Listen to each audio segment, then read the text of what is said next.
Hello, entertainment enthusiasts. This is Ray, and this is the Fandom Realm. Now, today's episode is going to be a little different from those in the past because today I'm starting my countdown to the Teen Wolf movie by counting down my top 10 favorite Teen Wolf episodes. Now, before I get started, I do just want to tell you a few things and basically explain why I'm doing this. I've always been a huge Teen Wolf fan. It's probably my favorite series over the last, let's say, 10 years. I know that puts it right about the time period where the last season aired, but that's okay. That's still the last 10 years. But this was maybe one of the few series that all 100 episodes I saw when they aired on MTV at the correct time. This was must-view television for me. I was a huge fan. I'm still a huge fan. I watch it just in the background when I'm doing things around the house. And so I was extremely excited when we found out that we were getting a return to Beacon Hills with Teen Wolf, the movie. And I'm very excited for it, coming out January the 26th. So basically what I decided to do is a couple years ago, I started a YouTube channel and I had to leave. Well, once I heard about this Teen Wolf movie, and then there are a couple other series that I have really gotten into, there ended up being a bunch of things I wanted to react to.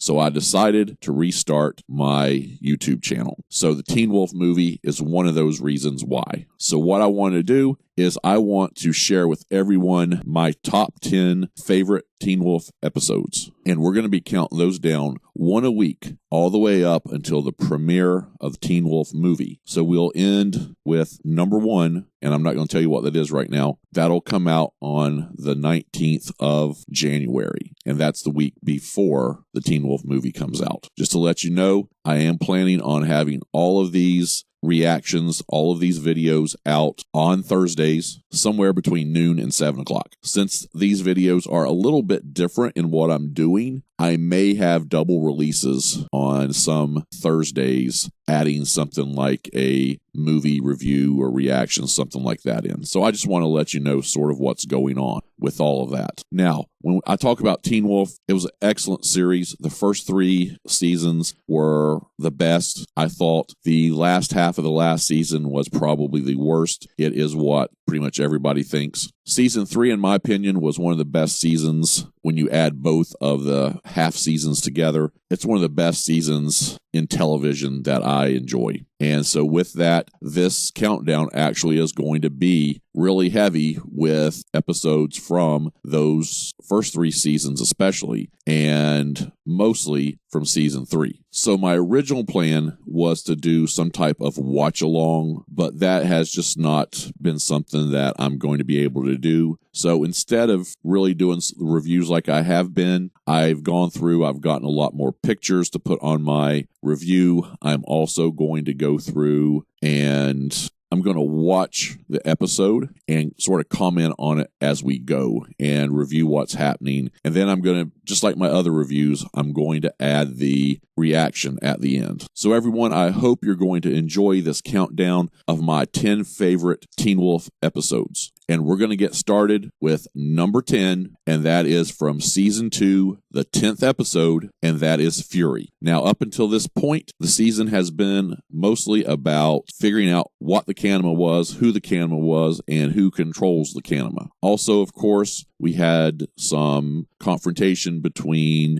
the Argents and Derek and Scott. Derek ended up being responsible for Allison's mother's death, and so that sets up things going into this episode where Allison is on the warpath. Now, just to let you know, I do want to tell you what the synopsis for the season was. This was what was officially released when the episode was about to air, and that is, while compiling evidence to incriminate the puppet master behind the Kanima, Scott and Stiles are taken hostage. Allison has murder on her mind and targets a wolf. And so with that, let's get started with this review of Teen Wolf Fury. So the episode actually gets started with us seeing Lydia being responsible for reviving Peter. And then we get to see Allison's mother's death, and it's going to become evident that Matt is the puppet master behind the Kanima in the last episode, and Scott and Stiles figure that out. Now, basically, in a cold opening, we actually get to see Jackson and Matt talking. Jackson is borrowing a camera that he's going to set up. He wants to see what's happening to him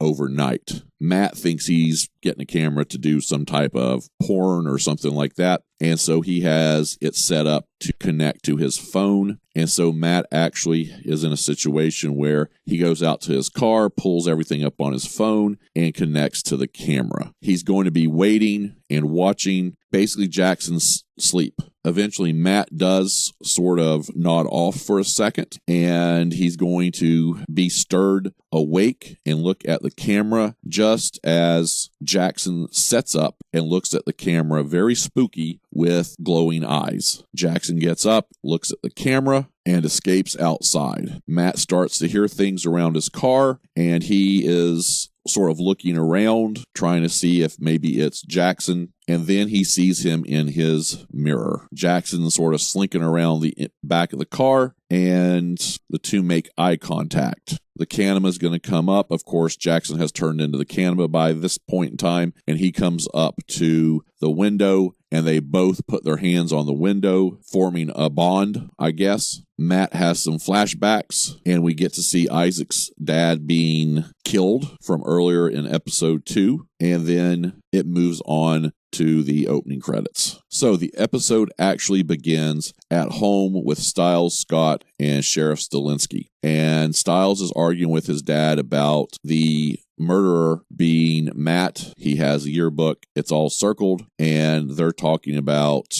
the different victims that were on the swim team and how it all could be related. Of course, Stilinski is in a situation where he doesn't really know what's going on because he still doesn't have any idea about the supernatural. And so while they're discussing all of this, Stiles wants them to go back and look at the evidence at the police station. And of course, Stilinski isn't the sheriff at this moment. He had been relieved of his duties. And so they want to go see the evidence. Stilinski says he doesn't trust Stiles, but he does trust Scott. So he agrees to go to the police station. Stilinski gets to the police station along with Stiles and Scott and convinces the front desk guard to let him in. They're going to go into the video of the hospital, and they end up in a situation where they identify Matt on the actual video, and they realize that he was talking to Scott's mom. Scott calls his mom and asks her to come over to the police station in order to identify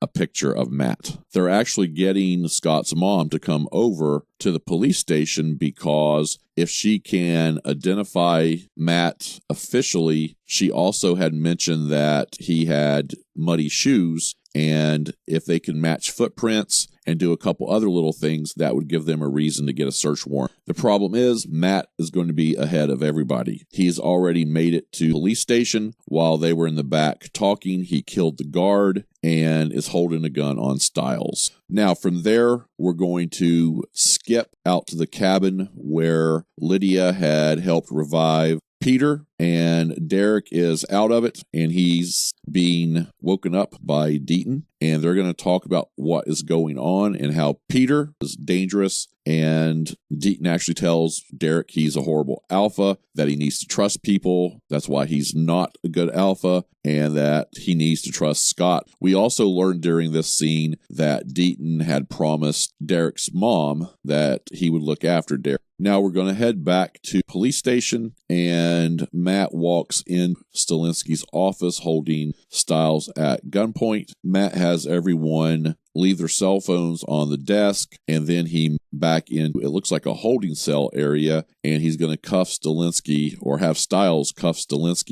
wall. As they're heading back out front, they see a bunch of dead guards, and Matt basically says he's got Jackson there as the Kanima if he needs anybody killed. We're then going to move on to the Argents' house, and we get to see a grieving Allison talking Gerard. And Gerard actually has a note that is written by Allison's mom explaining away everything that was going on, and he wants her to read it. And Gerard is really using all this to manipulate Allison's feelings, and eventually she is going to read the letter, and she's going to really be very upset about it. And you can see his manipulation. We, however, don't get to see what the letter said. We'll jump back again to the police station, and Matt is forcing Scott and Stiles to erase all the information off the computers. They're shredding important documents. Stiles is trying to talk their way out of it, and some headlights come into the station, and someone is at the door. When they go to answer the door, Scott opens the door, and behind the door is Derek. But just before Derek could do anything, Jackson actually slashes him and poisons him with the poison that paralyzes its victims.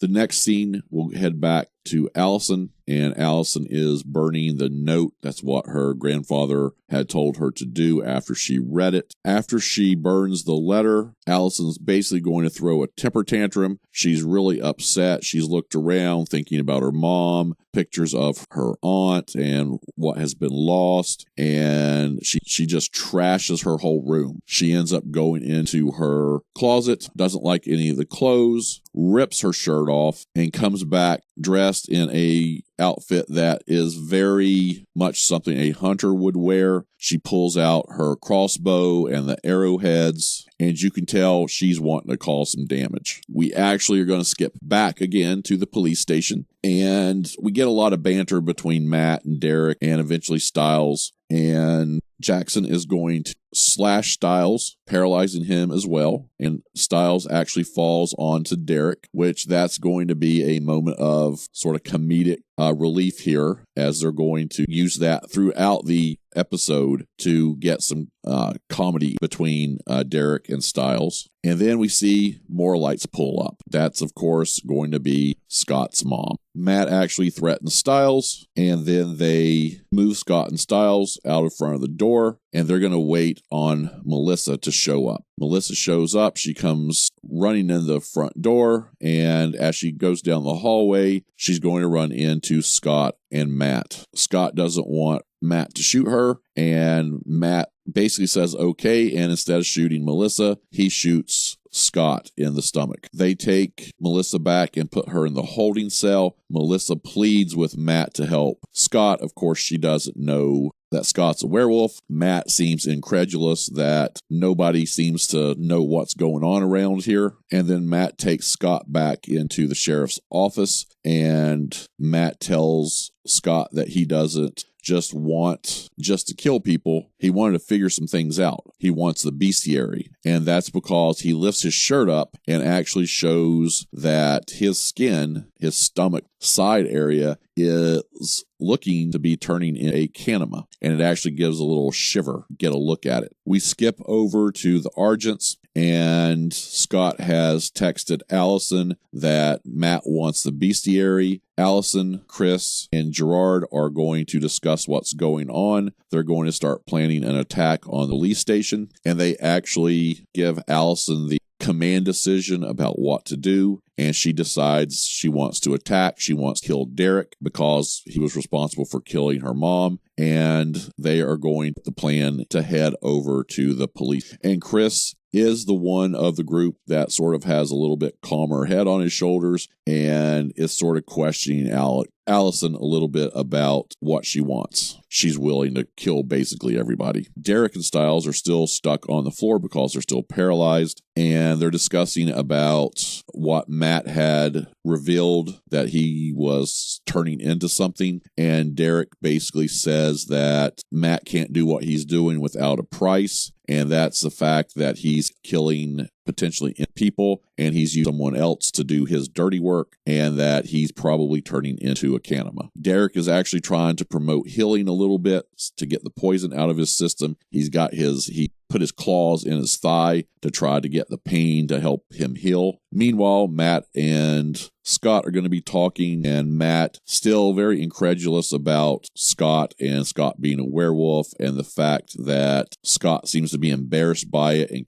keeping it a secret because he thinks that's good. Scott's going to figure out that at some point Matt had drowned, and we're basically going to get the story of why Matt is doing what he is. So we get Matt explaining to Scott that he was friends with Isaac over at his house in order to trade a comic, and the swim team had just won the state title. They were coached by Isaac's dad, and Isaac's dad was allowing them to come over and have a party. And during that party, they started throwing everybody in the pool, and one of the people they ended up throwing in was Matt. Matt didn't know how to swim, and he almost drowns. He actually is pulled out of the water by Isaac's dad, and he is revived, but Isaac's dad basically really impresses upon him that he can't tell anybody. And one of the things that Matt says is he didn't feel that anybody cared. People were doing other things, not paying attention to what was going on. And he also mentions that when he hears other people who had near-death experiences talk about it, they always see a light, but he didn't see a light. And so he is very upset about all of that. And of course, Isaac's dad blames Matt because Matt doesn't know how to swim. So Matt continues to explain how he kept the secret. He would see the guys at school, and they didn't really realize who he was. Then, of course, Matt was a photographer, and he discusses how he was taking pictures at the Argents' funeral, and he sees Isaac's dad. And he just had all this rage after he saw him, and he just wished that Isaac's dad was dead. And then the next he was. And then we actually do learn that the scene at the start of the episode in the cold opening was Matt giving Jackson the camera, and then they're going to bond that night when they touch their hands on the glass. And so Matt starts taking pictures of all of the who wronged him or responsible for him almost drowning. And as he would take their pictures, Jackson would kill them. As Matt finishes his explanation, we get a short view of Derek and Stiles, who are starting to recover a little bit from the poison. They can move their toes, and that's about it. And then the lights are going to go out, and the Argents attack. While the Argents are attacking, Scott is going to head into the sheriff's office and get Stiles and take him in the back where his mom is, where she's locked up, and Stiles in handcuffs or handcuffed to the wall. He does leave Derek in the sheriff's office. And so while Scott is taking Stiles to the back, they are chased by a human form, Jackson. Derek's finally going to be able to come around, and we get to see him flash his red eyes, and he's going to be on the battle now. Scott's going to leave Stiles in a safe place, and he's going to run back out and run into Allison. That worries him because she is not acting like herself, and she actually points a crossbow at him and tells him to stay out of her. We move into another area of the police station, and Argent is lurking around the corners. So is Allison. Jackson, as the Kanima, is going to attack Chris, and then he's going to go after Allison. Allison's going to fight back. She stabs the Kanima, and the Kanima is cut her and thus paralyzing her. Chris is going to come around the corner after the Kanima leaves, and he's going to help Allison out. After Matt had to go away because he came up to her and said that if he couldn't have her, nobody could, which looked like he was threatening to kill her. But he does have to run off, and that's when Chris actually comes up to help her. As we come back to the holding room, Stiles is going to be able to free himself as Stiles is sort of crawling into the room, but Matt comes in and hits Stiles. We do get to see another scene where Gerard is outside the police station, and he sees a shadow, and that shadow we're assuming is Peter. We go right back to the Holden area. Melissa is talking to Matt again when Derek comes into the room, revealing that he's a werewolf. He has his red eyes and he's transformed. And the Kanima comes in to protect Matt, and the Kanima and Derek start to fight, and Matt runs out of the room. The two have a really good fight, and the Kanima is attempting to get into the cell to Melissa when Scott enters the room and stabs him with his claws and throws him off. Derek's back into the fight and attacks the Kanima, and Scott is going to look around to his mom while he's transformed as a werewolf, and she is going to be scared of him. She actually takes steps back into the cell, and Scott stands up and is very upset that she now knows he's a werewolf. Scott runs out and runs into Argent, into Gerard, and it's revealed that Scott has been working with Gerard, and he tells Gerard that, I've been helping you. What are you doing? Gerard tells him to leave Jackson to them to go help his family. We do get to see Gerard drop his pillbox, and Scott hands it back to him. As Scott leaves, we get to see that Derek overheard the entire conversation between Gerard and Scott. By this point in time, Matt has fled out the back door of the police station, and he's running around back, and when he gets to the bridge, he runs right into Gerard. Gerard's going to physically assault him and throws him down the hill to the river, and then in a very brutal scene, Gerard is going to hold Matt underneath the water, and he drowns Matt, and drowns him for good this time because Matt is dead. Now, unbeknownst to Gerard, Peter is up on the bridge watching what's happening. We don't really get to see anything more of Peter, but then we do get to see Gerard look over, and he sees Jackson as the Kanima, and the Kanima comes over to him, and they touch hands, sort of like Matt and the Kanima did early in the episode, and it's obvious now that Gerard has control. And the scene ends as Peter is seen leaving. Now that we've gone through the actual episode, I do want to talk about some of my thoughts and feelings and sort of reaction to the episode and sort of why it is number 10 on my list. And I think this probably is not an episode that is on most people's lists of top 10 Wolf episodes. But for me, there were several things that stood out here that I liked in this episode. The first thing is just the intensity of this episode. Man, it was from start to finish intense. Teen Wolf did an excellent job of allowing its music to help the story and to help set the pace of the episode. It was a well-paced episode. It went very, very fast. Lots of cuts between scenes. I thought that led to it being even more intense. And so with that, it's something that really stood out in this episode. And you don't know what's going to happen. You don't know if someone's going to get shot. You don't know if Stilinski's going to find out about them being werewolves, if Melissa's going to find out about them being,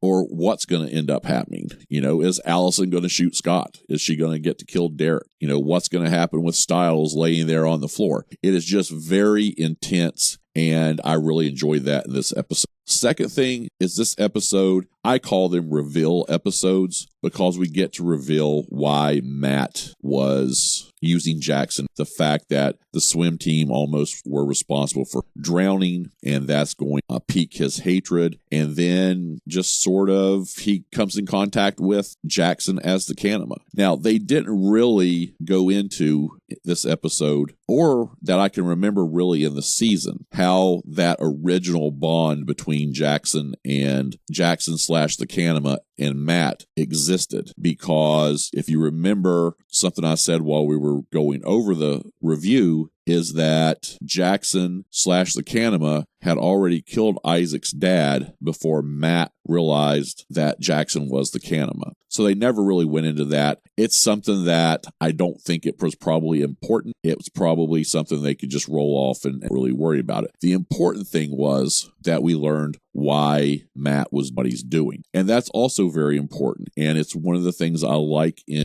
any type of fantasy series especially, but in any series at all. And that's the idea of a sympathetic bad guy. And, up until this point, we didn't really have much sympathy for Matt. He's killing people. We didn't know he was getting revenge because they had been responsible for him basically drowning. And so sympathetic villains are always very good in series, I think, because you have this place in your heart that wants to say, he actually, he had a reason to want revenge. But then again, he's using Jackson to murder people, and that's not good. And then, of course, in the end, Matt does get killed by Gerard, who probably is the even bigger bad guy in the entire series. And so with that, I thought that whole reveal situation and going into what Matt was doing, I thought that was all done in an excellent way. I always loved Stiles playing detective with his dad and Scott, and I think they've always done a very good job of making sure we remember that Stilinski doesn't know what's going on. Stiles has information. Scott has information that the sheriff doesn't. And that is something that I think they do a very good job of handling and so I always enjoy that. I also just want to point out the Stiles and Derek. I enjoy these. I love the banter between the two. There was chemistry. Tyler Hoechlin and Dylan O'Brien from the very beginning of Teen Wolf all the way into the first season when they were green together. They were very good together, and a lot of people sort of liked them together. And, of course, Stiles has even better chemistry with Scott or Tyler Posey, Dylan O'Brien. But it's one of those things where, it was probably a little bit of fan service doing it like this, but I enjoyed the banter back and forth. Stiles is a smart ass, and Derek being very serious. Putting those two together, I think any scenes they're ever in is very good. Another reason I like this is we get to see Gerard being Gerard. He's just basically fed up, I think. We get to see him early in the season. He just basically comes in guns blazing. He's basically, since Kate's death, he is just ready to get rid of any werewolves, even if they are innocents. And this is going to be issues for Chris because of Allison. He's trying to teach Allison what the code is. And then everything has been hampered by the death of Allison's mom. And so Gerard trying to manipulate Allison into doing what he wants, which who basically destroyed Derek and all the werewolves, which I'm going to be honest, I'm not sure we ever really find out why Gerard is so hating of the werewolves. Also, Allison very good in this episode with coming in, her emotions and her mother. I thought all that worked in well, and I enjoyed that part of the story. Now, the reason this is in number 10 for me in my top 10 countdown is because this is the episode where Scott is revealed to his mom to be a werewolf. And it's one of those things, he just had to do it. He had to jump in and try to save her. He does have his back turned to her, but he turns and faces her, and she realizes that he's a werewolf. She takes a step back. She is visibly shaken, and as Scott stands up, he is upset as well until he eventually runs out. This is one of those storylines that I know I was expecting to happen sooner, so that it took 10 episodes into the second season really did surprise me, and I was really glad of the way they did it. And I'm glad that they left the reveal in this episode, and then the reaction to it comes up in episode 11. So I'm glad they left it. They didn't try to discuss it. They didn't try to do anything to get a reaction out of Melissa to Scott. They just sort of let it go and continued. Now, going back for just a second with Gerard's manipulation, it also is of Scott, because it's revealed that Scott has been helping Gerard. I think if I remember correctly, we sort of knew there was something going on there. We didn't know exactly what he was helping him with. And of course, Derek hears the whole conversation. And so I just really thought the number of things that I would mark as positive in this story, in this episode, were very high. I loved that this was the revelation to Melissa that Scott was a werewolf. And you just add all those things together. I think season 2, episode 10, named Fury, is my number 10 most liked Teen Wolf episode. Now, with all that going on, I hope you've enjoyed this talk and review and reaction about Teen Wolf episode 10 of season 2, Fury. So please hit that subscribe button, like the video, comment below, tell me your top 10 Teen Wolf episodes. And we'll see you next Thursday for number 9 on my top 10 countdown of Teen Wolf. Have a great day, and I'll see you next time on the Fandom Realm.